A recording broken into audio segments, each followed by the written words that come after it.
what's the development on the illegal ride-hailing thing? Are we going to keep impounding vehicles? Yeah, it's just going to be tit for tat until somebody makes a move to come on a new infrastructure. Yeah, because the fact is, underlyingly, there is a demand for cross-border transport, or at least more seamless transport. Like even in Singapore, because there are some people who go up to Malaysia to work, and similarly, people who come here for whatever reason, they want easier, better transport options. But as it is right now, it's relatively limited. So now you got to commute from Singapore to JB, then take the taxi, get them to pick you up wherever it is that you land. Nonsense. So LTA is acting on pressure from ride-hailing drivers here in Singapore because they are complaining that they are unable to compete the prices in.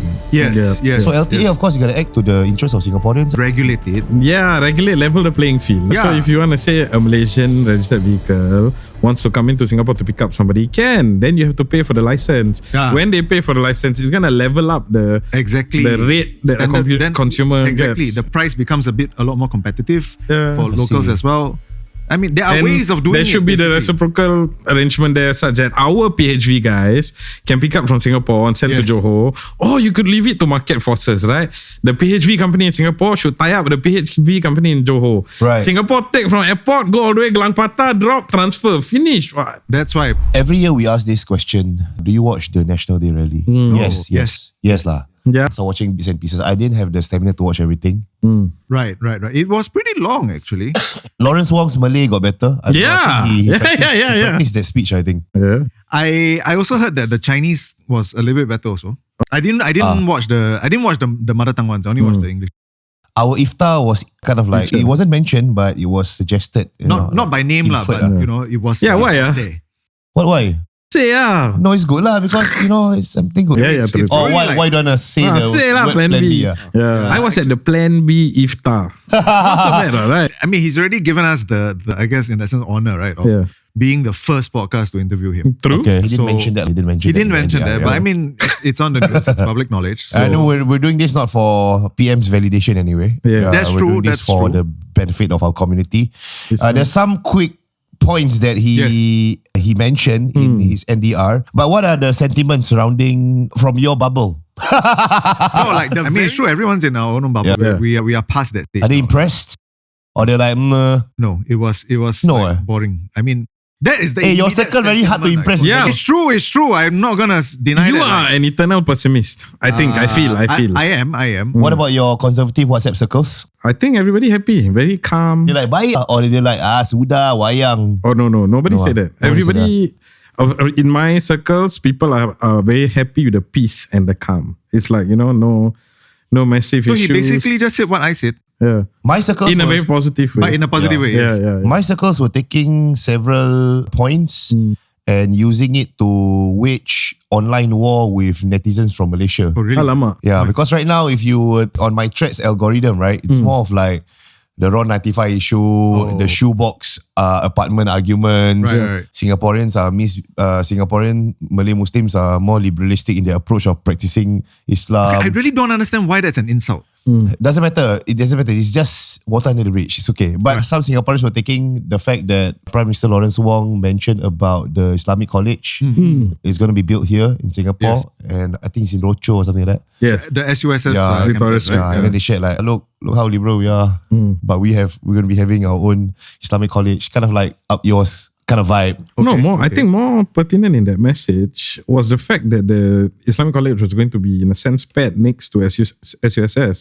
And what he said was, if you go to the Islamic College and take a degree from there, you can also take courses and modules from SUSS, right? Which would, to me, increase the viability and relevance of the undergraduate, right? You're not just taking a degree to advance yourself as an asatizah. It opens up the horizons for you to take other courses to broaden your job opportunities. I'm going to scare you a little bit. In 5 years' time, AI is going to be the next asatizahs. So what relevant knowledge with the advent of AI? We're going to talk about that later. Yes, but he also spoke about economic resilience. Singapore must navigate.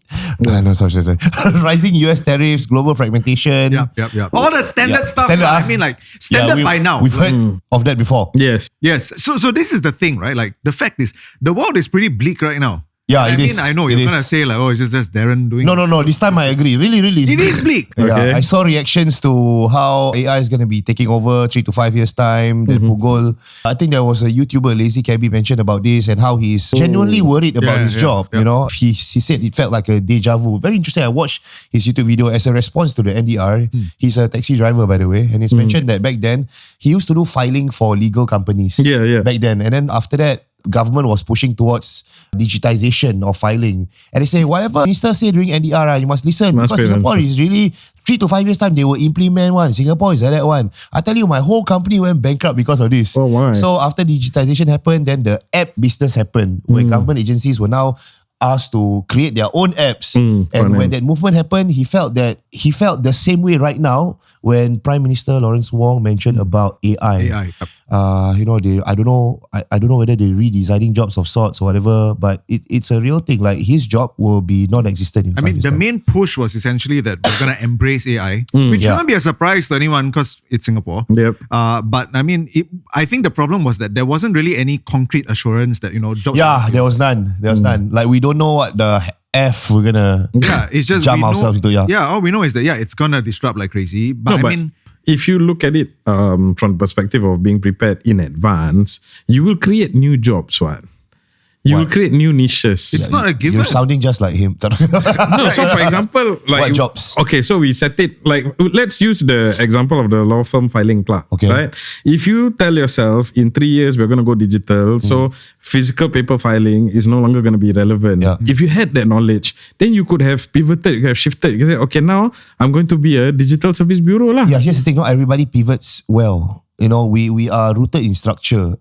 Sometimes it's really we have drawn our comfortable marks already. Like this is how we no, operate. plus the fact is also that's a who moved my cheese argument. Yeah. lah. No, plus it's a very unfair argument to make using the legal profession because the legal profession is protected. It is a protected industry. So like industries Not outside- anymore, bro.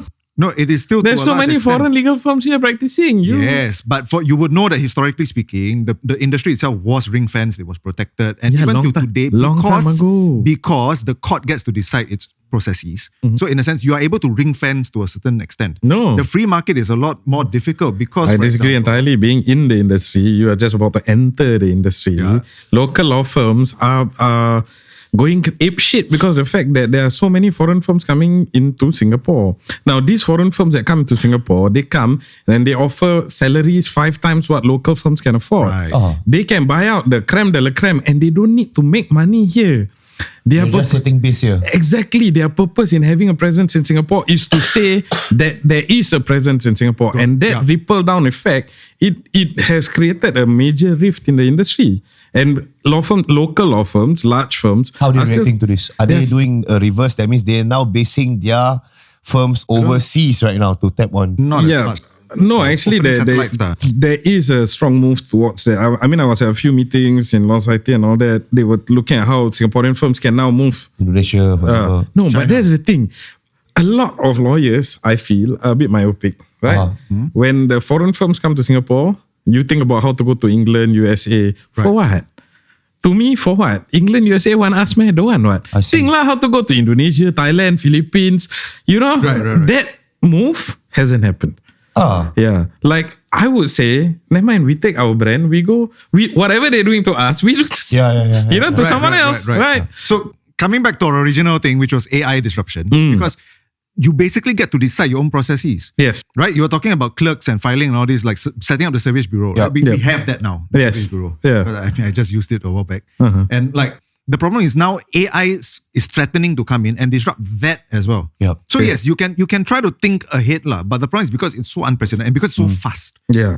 It's not like as if, this is a revolution that takes place over like 10, 20 years or whatever. Like, no, this is a revolution that's happening in like 5 years. Yeah. No, but the thing is, everybody knows it's going to happen. Nobody says it's going to be slow. Yes. Nobody says it's going to wait for you. You have to pick up the pace lah. Yeah lah, exactly. That's why I'm taking up. unfortunately, people will have to- I'm taking up physical training as a. Yeah. He wants to be Yeah. PT. Yeah. So this PT, I don't know. PT also actually you can check GPT that shit, but nothing beats like human to human motivation. kind of thing. Correct. Put a premium price. to that. That's what everybody's falling back on, right? Which is, you will always hear this phrase, which is that nothing will beat the human interaction. That's all we're banking on right now. That is our last hope. And plumbing. We're also banking on plumbing. Plumbing? What do you mean? AI is never gonna replace plumbing. Mechanics. Car mechanics. Car mechanics. Hey, you BYD have a line of like factories.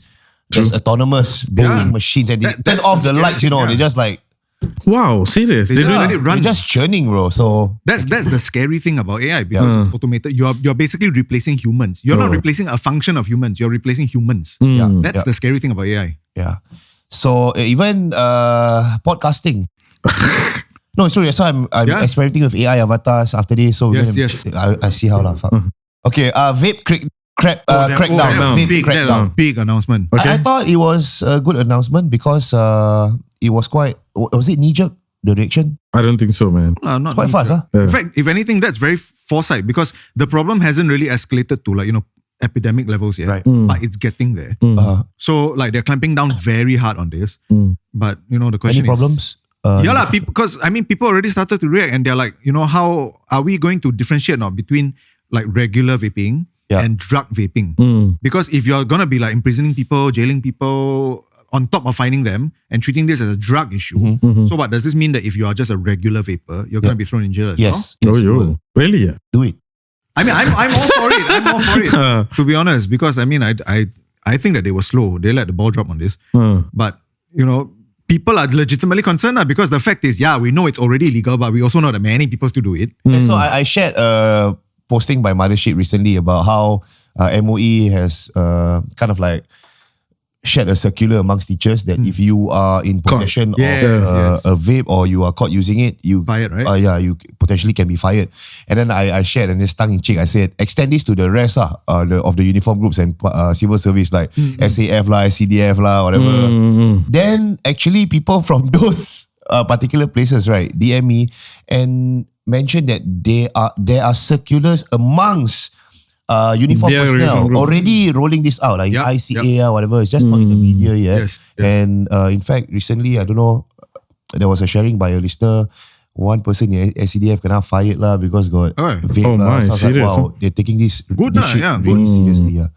Yeah, okay, so that's vape. Islamic College campus. We touch on that. It's not new news, right? To be honest, that has been out for years. Yeah. Support for seniors, expand community care apartments, CCAs. Yes. Launch Age Well neighborhoods to support aging in place. What is this? You have no idea because you didn't. No, I don't know. That's why I asked you. I think to upgrade the what do you call these neighborhoods to be able to take in or take care of the elderly better, right? Right. We already have that in place, right? Yeah, but I mean, enhancing it. Yeah, make it more widespread, make it more like fine-tuned in terms of what's the bare minimum. Yeah. But this part, I think they should explore like collaboration, open in JB, open in Batam. So we age in JB. Why not, bro? Cheaper cost, lower cost. Unhealthier food. No, but I mean, actually, it's a good idea because I was just in a workshop recently and people were talking about how like housing really is gonna become a huge issue because the fact is when people age, you want them to live somewhere. And we are living longer. So the question becomes like, you got a lot of old people, what are you going to do with them? Yeah. Where we're going to house them. Yeah, exactly. Where we're going to house them. Are they still going to be productive? Are they still going to be contributing? Business opportunity. We should do workshops for the seniors and then hit the Skills Future shit. Plan B Academy. Yeah. Open a retirement village, bro. Like I can do PT for them. Yeah, because the fact, actually Rahman is right, because this is going to be an industry that, evidently government is going to look into. Yeah. It's an opening there. No, but not only that, there was an article, I think a couple of weeks ago about this lady, if I'm not mistaken, from China or from Vietnam, where she couldn't afford cost of living. Yeah. So she checked herself into a retirement village. Huh? Yeah. So she's the only young one there. But she says, at $350 a month, where are you going to get? Yeah, where are you going to get a room, a bed, meals every day, activities on weekends. Right, she's abusing that system. Yeah lah, arguably she is, but yeah, she basically said you're never going to be lonely. She's taking co-living to another level. I see. But so you mentioned retirement village, right? Yeah. One thing that stuck out to me was that if I remember correctly, PM actually specifically mentioned how this is not a retirement kind of arrangement. Okay. Which hints at the idea that you will be still kind working. Which I mean makes sense lah, because the fact is if you are going to be living to like let's say statistically 90 or 100, right? You don't want to be spending like 30 years basically being a net negative to society. Or we can be living in a universal basic income. by the time AI has taken over our jobs, there'll be no use for us already. I have wanted this from years back. Yeah. But then Rahman will poo-poo it. So Okay, next. Northern redevelopment, major plans for Woodlands, checkpoint expansion, that's RTS huge. link. Yeah. 10 times or 5 times? Five. 5 times. What's the point of expanding Woodlands 5 times if the other side is not going to expand also? Hopefully they reciprocate. You know, Darren has been... Yeah, that's what. Hopefully, bro. No. Hopefully they reciprocate. No, you see, Darren has been going on about the whole private hire vehicles, right? Yeah. About how the Johor vehicles have been coming to Singapore and then they've been impounded and all that. So yesterday I read an article about how 3 Singaporean Alphords were also impounded.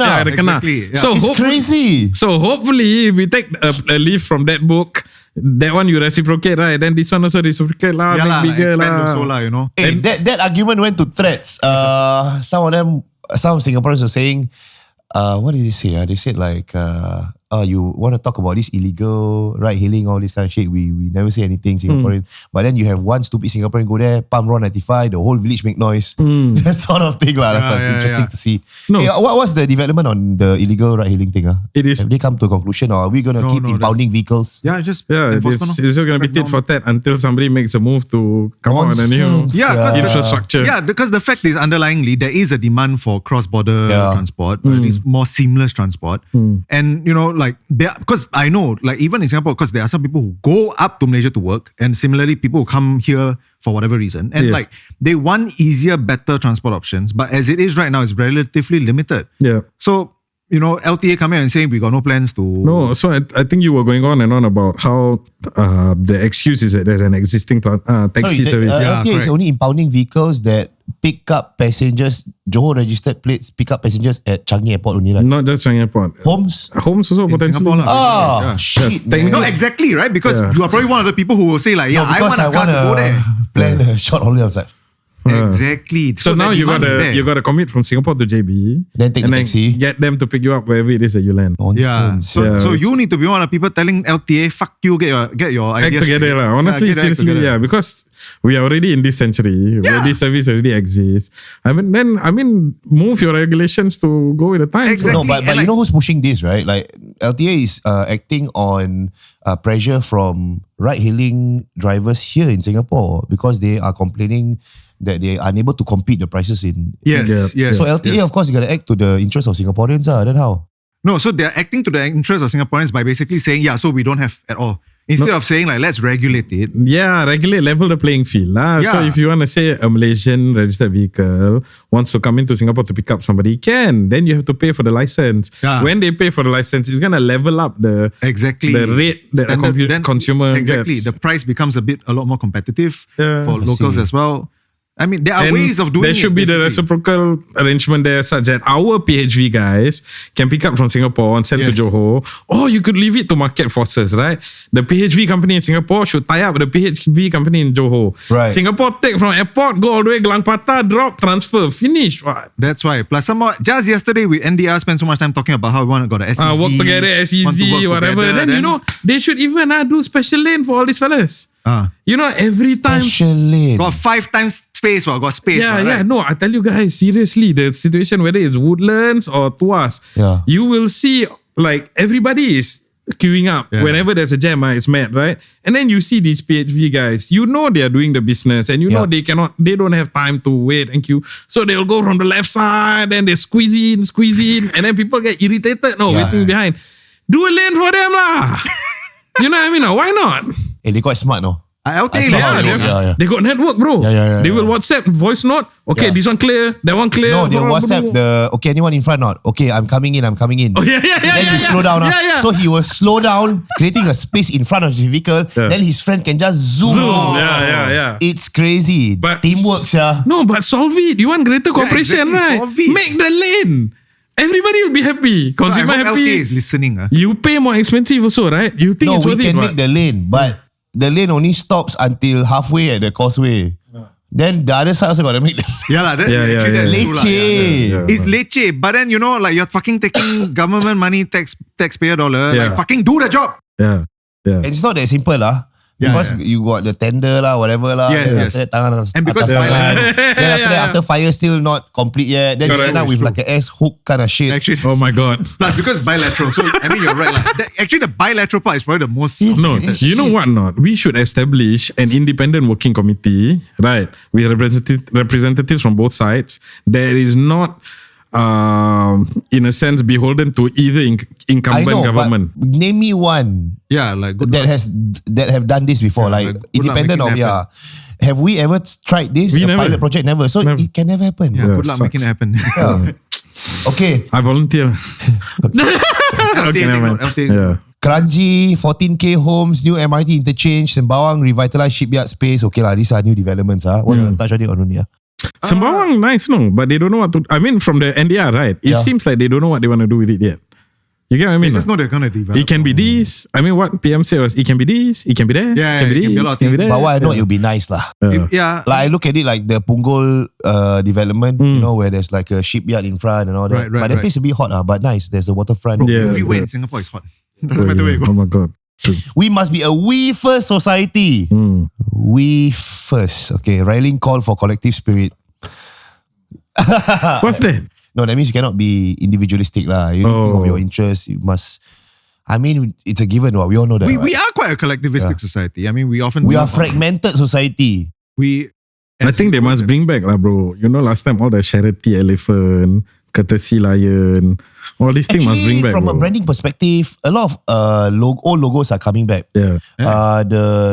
Pepsi is going back to the old logo, Burger King, because old logos bring a lot more nostalgia, bring a lot more trust, feels a bit more human, Right. as compared to the minimalistic style. So, so going like campaigns, if you want to move towards that direction, it might have the same effect. You know, Yeah. I don't know. Like we can dabble with what works back then, Last bring it time, back, yeah. because fashion trends is moving towards that. Nowadays, all the Gen Z, Practical, Gen Alpha wearing baggy ass pants. I don't know why. I don't understand that shit. Right. But like back then, our grandparents were wearing that shit.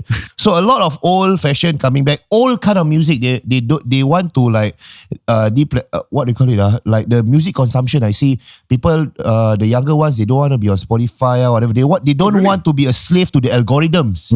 So they want music or rather film to be something that they can physically own. Celebrate It's a art, big fuck you to algorithms. Like, you don't control me. I will listen to what I want to listen to. So I see trends are moving towards that way. Maybe campaigns might move that way as well. So fashion moving there, music moving there, social media consumption moving there, logos moving there. back, yeah. So I think maybe... I mean, I have very engage little with memory of all this charity, whatever. Like I've heard of it. Yeah, so for a few generations, they stopped. yeah. Somewhere where you are, they stopped. Yeah, but like so you all lived through it, right? Yes. I mean, Yeah, did people actually give a shit? Yes. Yeah, it's Really? a big thing. Yeah. It's like at that point in time, even things like the Great Singapore Workout, Yeah. although it's a shitty cardio activity, But you sing the song. Yeah, it Once in created a sense. school. I think, back then, that's what we are as a community. We come together, we feel each other's vibes. There were like a large congregation of people. Yes. And I think that's what's missing in a very digitized society. We Very atomized, right? Everyone is like,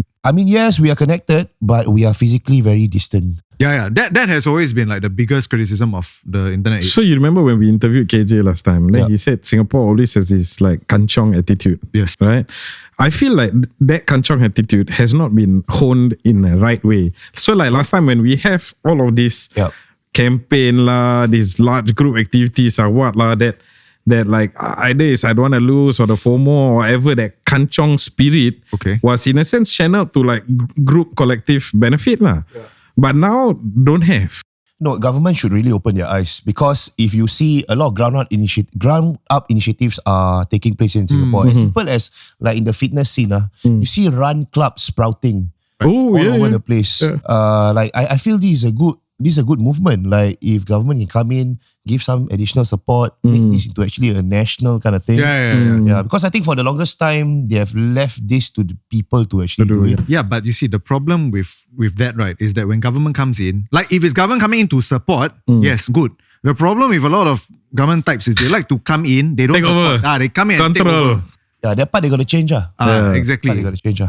Actually, that one I fully agree, sir. Even in the activism scene, like there is a lot of this kind of unhappiness actually within the civil society scene, because there's often like, it's ground for a reason what people want to do. Just come in and support. But then they come in, then they say, oh, you must include this, you must do that, you must do this, you must that one. Then people say, fuck off lah. Yeah. But I do believe that our current government is one that can potentially adapt. Yeah, they say they want to. So it's about getting there. So let's get there. Thank you for tuning in. We'll see you on the next podcast only on planb.sg. Bye-bye.